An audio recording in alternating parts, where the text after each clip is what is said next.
Olá, pessoal, bom dia! Começando aqui mais uma live sobre fundos imobiliários, mais uma semana, hoje, dia 9 de dezembro de 2024, ao meio-dia, 12 horas e 1 minutinho, e hoje nós vamos falar sobre o VISC11, um fundo imobiliário de shoppings bem importante do mercado, né? Mais de 350 mil cotistas, uma liquidez média diária de mais de 6 milhões de reais. Então, vamos entender um pouquinho. As cotas caíram do fundo recentemente, algumas pessoas ficaram um pouco, eu diria assim, apreensivas com a queda de distribuição dos rendimentos. Então, a ideia é que a gente possa entender um pouquinho mais deste contexto e falarmos um pouquinho da nossa visão para 2025, principalmente no primeiro semestre. Será que a renda pode cair mais ou não? Vamos tentar aqui chegar em algum consenso e tentar entender um pouquinho melhor do desenho do fundo hoje, tá bom? Quero lembrar a todos vocês também que sempre tem algum link aqui na descrição do vídeo para que vocês possam acompanhar um pouquinho mais, tá? Vamos falar um pouquinho antes da gente compartilhar a tela aqui. Eu fiz algumas anotações de alguns rendimentos aqui, deixa eu falar com vocês, né? Se a gente pegar aqui dos últimos 6 meses, eu peguei os últimos 6 relatórios, o resultado, né, há 6 meses atrás, lá em junho, foi de 65 centavos, a distribuição foi 85. Depois o resultado subiu para 1,22, a distribuição foi também 85, o resultado caiu 70 centavos, a distribuição caiu também para 83. E depois o resultado foi 73 e o rendimento 80 centavos. Depois o resultado 67, a distribuição 80, e agora nesse relatório gerencial que foi publicado na sexta-feira, 78 centavos de resultado e a distribuição 80 centavos. E quanto está a reserva acumulada? Reserva agora, nesse exato momento, 33 centavos. Lá atrás, há 6 meses atrás, foi 39. Então a reserva caiu apenas aí 6 centavos, porque teve um mês que ele teve um reconhecimento de ganho de capital, então engordou as reservas e depois veio caindo. Então a grande pergunta é, será que a partir de agora as reservas vão ser muito consumidas e o fundo pode baixar o rendimento? O que pode acontecer para 2025? Antes de mais nada, eu quero lembrar também vocês que nesse primeiro semestre de 2025 tem um reconhecimento de ganho de capital ainda daquela última parcela das vendas daqueles ativos, né? Então, as reservas devem engordar mais um pouco no primeiro semestre de 2025. Mais do que isso, nós temos agora as leituras de Black Friday e Natal, que também ainda não foram reconhecidas, né? Porque o resultado agora, ele tem sempre 2 meses de defasagem. Então, esses resultados ainda serão reconhecidos. Então, muito possivelmente, o VISC11 vai entrar o primeiro semestre de 2025 com uma reserva e um potencial de resultado mais elevado. Mas será que isso vai fazer com que o fundo mude o guidance? Na minha opinião, pode até mudar o guidance, mas eu acredito que a renda tem tudo para se manter nesse patamar de 80 centavos. Obviamente, o rendimento recorrente é um pouco mais baixo, né? Mas, considerando o que tem para transitar de resultado não recorrente no primeiro semestre de 2025, e as melhoras agora, não vejo muito motivo dele baixar a distribuição. Já pensando no segundo semestre de 2025, aí nós temos que esperar um pouquinho mais. Tem várias questões que podem acontecer. O fundo pode vender mais alguma participação em algum shopping, tem muitos ativos que foram integralizados há muito tempo lá atrás, tem vários ativos que eles poderiam vender uma pequena participação, fundos que eles têm um controle, que tem uma parcela grande e que hoje poderia ser vendido com grande ganho de capital, então tem muita coisa que pode acontecer. Com relação à necessidade de caixa do fundo, eu acho pouco provável que o fundo tenha algum problema, tá? A gente vai ver alguns números daqui a pouco, vocês vão perceber que está bastante tranquilo aí, considerando o primeiro semestre e 2025 como um todo, o fundo está bem confortável, tá bom? Vamos lá. Deixa eu compartilhar uma tela aqui com vocês, para que a gente possa bater um papo melhor. Então, os grandes destaques aqui do relatório publicado é a manutenção do rendimento de 80 centavos, um crescimento do NOI caixa, que é o resultado operacional líquido, para 11,2, daqui a pouco eu quero falar um pouquinho para vocês sobre isso, e a taxa de ocupação, né? A taxa de ocupação em 94,1% é o maior nível desde dezembro de 22. Então, nós estamos falando que nesses últimos 2 anos, o fundo está hoje no seu melhor nível de ocupação, consequentemente, o menor nível de vacância, 5,9. Isso é muito ou pouco? Pessoal, francamente, é um patamar bastante razoável para shoppings, tá? Hoje, se você pegar um portfólio de shopping, ele vai ficar entre 4,5 e 6,5 de vacância. Isso é perfeitamente normal hoje dentro dos portfólios. Alguns fundos têm 5, alguns fundos têm 4,8, outros têm 6 e pouquinho. No caso do VISC11, agora 5,9, o menor patamar aí o menor patamar de vacância dos últimos 2 anos, tá bom? Vamos continuar aqui passando um pouquinho, tem alguns pontos importantes que eu quero falar para vocês, tá? Eu quero chegar aqui. Então, quando a gente chega nessa tela aqui, pessoal, isso é muito importante de vocês acompanharem, tá? O fundo sempre coloca aqui, ó, resultado não recorrente, né? Então, você vai perceber que em outubro de 2024 não teve nenhum resultado não recorrente. Em 2024, ele teve 16 centavos, tá bom? Então, esse é o acumulado de 2024. Sempre ele coloca numa média, né? Um resultado de média mensal. Então, na média, o fundo entregou um resultado não recorrente de 16 centavos no acumulado. Na média, o fundo teve uma remessa aqui de 86 centavos, o resultado financeiro não foi muito expressivo, foi até negativo por causa das despesas financeiras, que é a alavancagem. Teve o custo da administração, que foi a média de 1 centavo, né? Então, o que a gente pode inferir? A gente pode inferir que o fundo está alinhado no acumulado versus, né, resultado versus rendimentos, mas eu posso inferir também que hoje o resultado médio recorrente do VISC é mais perto ali de 70, 72 centavos, né? Claro que aqui só está no acumulado de até outubro de 24, então se a gente considerar que normalmente os meses de novembro e dezembro são melhores, a gente pode inferir que o resultado médio recorrente hoje do VISC11 é mais ali em 72 e 75 centavos por cota, tá bom? Então isso até de uma maneira conservadora. Então dizer que hoje o fundo está muito distante do seu rendimento recorrente é um exagero, né? O fundo hoje ele tem plenas condições aí de manter esse rendimento de 80 centavos, seja pelos futuros rendimentos não recorrentes que vão transitar ainda, seja pela saúde natural do portfólio, o crescimento natural e a saúde natural do portfólio, e também pelas reservas acumuladas de 33 centavos. Isso não é pouca coisa. Então, quando a gente olha a projeção hoje do VISC11, nos dá bastante conforto de dizer que o fundo tem condições aí de manter uma distribuição de 80 centavos por cota. Então, eu não vi quanto é que estava negociando, vou até abrir aqui uma calculadorinha rápida. Se a gente pegar aí hoje 80 centavos, e vamos colocar que ele está negociando na faixa de 93, 94, 95, nós temos um yield entre 10% e 11% para um fundo de tijolo desta qualidade, né? Agora, animais... E o Vino, tal, pessoal, a gente já conversou sobre isso, né? Tem gestoras que acertam mais em alguns fundos, acertam menos, às vezes erram, tá? Então vamos nos concentrar aqui no VISC11. O fato é que hoje o VISC11 tem uma condição de manter um rendimento distribuível aí de 80 centavos por cota, uma vez que, na média, os seus rendimentos recorrentes, já considerando potencialmente um resultado melhor entre novembro e dezembro, que é algo relativamente esperado, né, pela Black Friday, pelo Natal, 75 centavos, até um pouquinho mais, aí é o padrão, tá bom? Vamos seguir em frente, que tem algumas coisas legais que eu quero comentar aqui e mostrar para vocês o que vocês devem olhar. Aqui são os guidances, né? Então, veja, a gente está na expectativa aqui de que no próximo relatório ele já faça uma atualização, então, possivelmente aí no relatório que vai ser publicado ali no 5º dia útil de janeiro, né? Ele já faça uma publicação de um guidance ajustado para o próximo semestre. Estamos confiantes que a banda de guidance pode até mudar. Eu não acredito que ele vai continuar insistindo com esse R$1 por cota, mas eu acho pouco provável que o 80 não vai ficar ali um patamar aceitável, né? Se eu tivesse que chutar o número, entre 75 e 85 ou 90 centavos, me parece um número bom de guidance, tá bom? Mas, de novo, eu quero aqui focar naquilo que eu acredito que seja distribuível, que é 80 centavos. Acho pouco provável ele distribuir menos do que isso, a não ser se realmente a gente tiver algum problema um pouco maior do que nós temos mapeados hoje, né? Então, de novo, um fundo que no seu rendimento recorrente, ou seja, se eu excluir o não recorrente, alguém até colocou aqui que está R$ 92 agora, a cota, se a gente considerar os 75, que seria um cenário bem assim, base mesmo, né, com base nas informações que nós temos hoje, nós estamos falando de um yield anualizado de 10,2%. Né?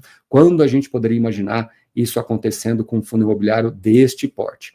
Então, outra preocupação das pessoas é com relação à alavancagem. O quanto é preocupante a alavancagem do VISC11 para 2025? Eu acho a alavancagem muito controlada por uma série de fatores. Primeiro aqui é que o fundo hoje tem uma posição líquida em caixa aí de 284 milhões de reais, sendo desses 284, 279 milhões em liquidez mesmo, em aplicações financeiras líquidas, títulos públicos e fundos DI, ou seja, o fundo tem bastante caixa, inclusive para aumentar a participação em algum fundo, né? Desculpe, em algum shopping. Ele tem obrigações de 565 milhões? Tem, mas são obrigações de longo prazo e com uma taxa média ponderada até bastante baixa. A grande maioria da dívida é IPCA mais 6,25, ou seja, bem abaixo, inclusive, da NTNB hoje. Então, hoje, a grande maioria do portfólio financiado do VISC11 está abaixo das NTNBs, né? Tem um pouquinho lá, 19% acima, que é o 7,65%, mas é tudo de longo prazo, né? As mais curtas são bem baratas, que é essa TR 940, essa outra de TR 985, e tem uma que é um pouquinho chata pelo CDI alto, né? Que é a CDI mais 1,85, mas ela é pequena diante da dívida completa. Então, a gente não vê hoje nenhum problema de caixa para o fundo. Para quem gosta de fazer as contas, o nível de alavancagem hoje do VISC está na faixa de 13%, 13,5%, que, de novo, é bastante tranquilo, né? Ele tem ainda ativos para resultados para receber, como eu falei, né? Esses 51 milhões ainda serão resultados a serem reconhecidos, né? Então, em outras palavras, dívida não é um problema hoje para o VISC11. Aqui tem um cronograma bem legal para vocês verem a necessidade de caixa. Então, se você olhar e projetar que esse azulzinho é o mais importante, porque ele é realmente o que tem que sair do caixa. O cinza são juros que normalmente saem da própria, né, da própria DRE ali, né, do próprio resultado dos shoppings. Ele retém essa despesa financeira para pagar o serviço da dívida, né? Então, se você olhar só os azuizinhos, considerando que o fundo tem 300 milhões de reais, 280 milhões de reais em caixa, você vai perceber que pelos próximos anos está muito bem equacionado, nada que geraria problema. Lembrando que o fundo tem participações em alguns ativos que ele poderia vender uma participação, né? Um Prudent Shopping, um próprio Praia da Costa, são ativos que ele tem uma participação maior. Agora aqui, pessoal, é algo bem interessante para vocês verem, tá? O resultado operacional líquido, que é o NOI, né, uma expressão em inglês, são duas informações que eu gostaria de convidá-los a perceber, a estudar. Primeiro é o NOI de outubro, né? Quando ele pega o NOI caixa de outubro, um crescimento de 11,2%, quando comparado ao mesmo período de 2023. Esse número diz muito, mas não diz tudo. O outro número que você precisa ver, né, é esse aqui, ó, quando consideramos as participações atuais do fundo, né, o crescimento foi 6,4%. Então, o que isso quer dizer? Se a gente pegar o resultado global, teve um crescimento de 11%.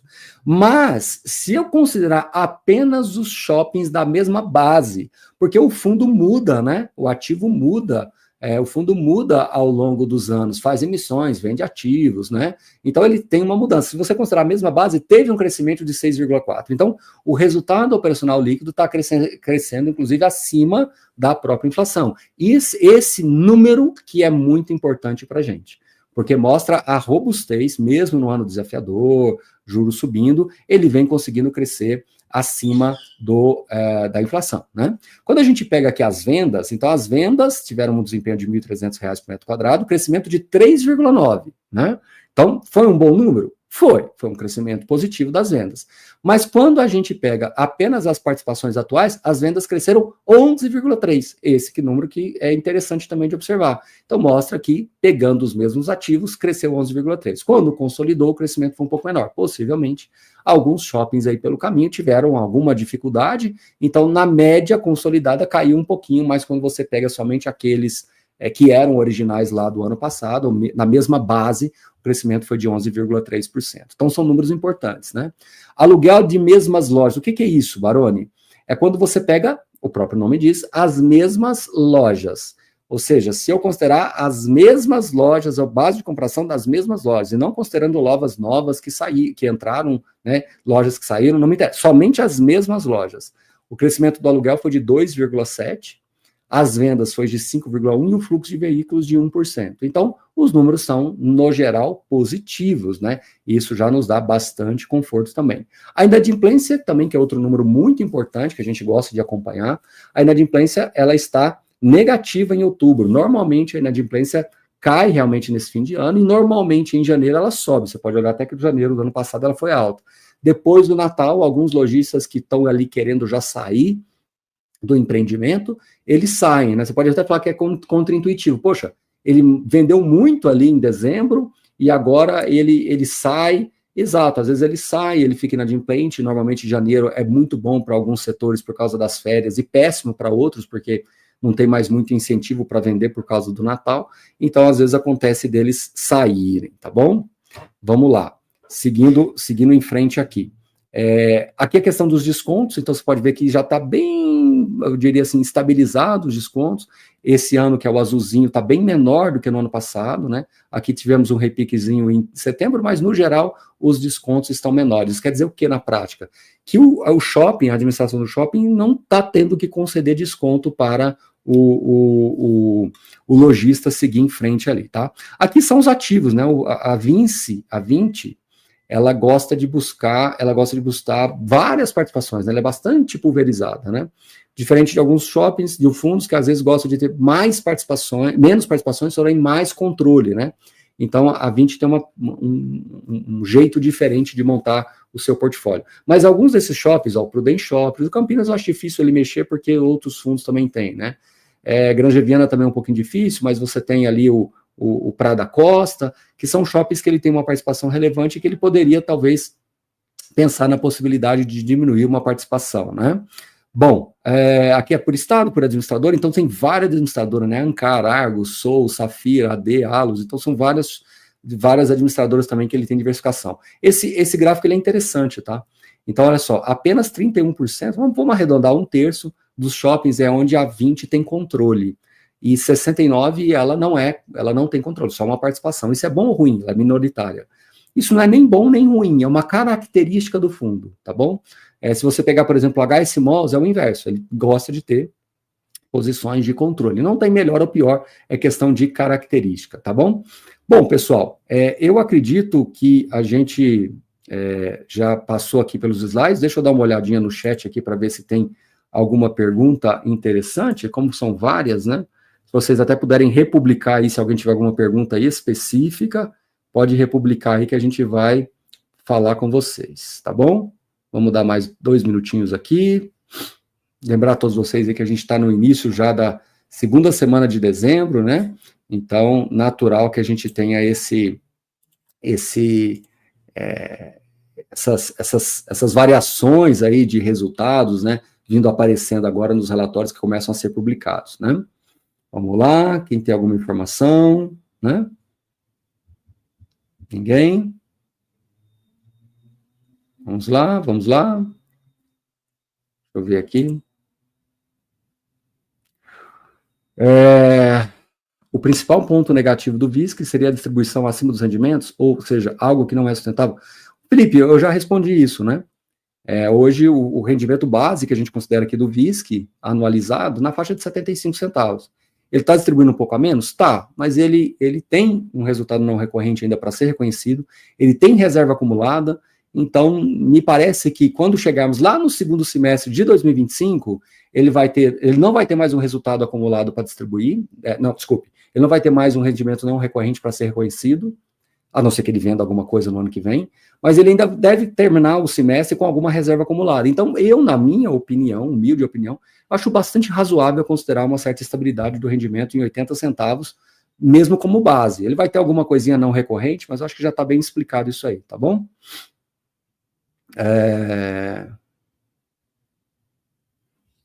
Obrigado, pessoal gostando aí da live, né?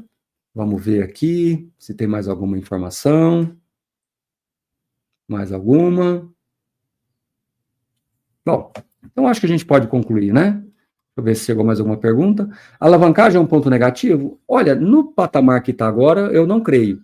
Esse patamar de 13%, se ele tivesse pouco caixa, eu ficaria até mais preocupado, mas ele tem mais de 279 milhões em caixa líquido, ou seja, ele tem caixa bastante confortável, já pensando aí pelos próximos anos. Então, eu não vejo esse problema hoje de alavancagem no VISC 11. Baroni, o que você acha que precisaria acontecer? Na minha opinião, se ele fizer uma venda no primeiro semestre do ano que vem principalmente desses ativos que ele tem muita participação. Então, ela tem 100% do Prudent Shop, vender uma parte, continuar tendo controle ainda, mas vender uma parte, ele vai ter um ganho de capital gigantesco, porque são ativos que foram comprados há bastante tempo.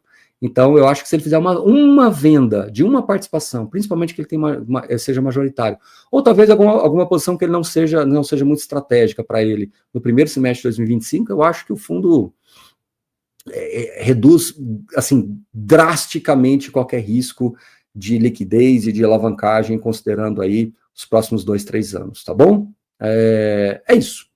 Pessoal, então eu espero ter ajudado vocês, espero que a gente possa ter outras conversas aí ao longo da semana. Hoje à noite eu vou fazer uma live bem bacana, tá? Porque você não deveria investir em fundo imobiliário, né? Parece contraintuitivo, mas a gente vai fazer uma reflexão bem bacana, bem aprofundada com relação a essa questão do comportamento do investidor, do perfil do investidor. Tenho certeza que vocês vão gostar muito, principalmente aqueles investidores que têm posições, estão ainda aí preocupados, se questionando. Eu vou trazer um conselho que eu acho que vai ser muito importante para vocês. A gente está preparando aqui umas coisas bem legais para hoje à noite. Tenho certeza que vocês vão gostar. Então a gente se encontra logo mais no canal às 19h30. No mais, até a próxima, boa semana e valeu!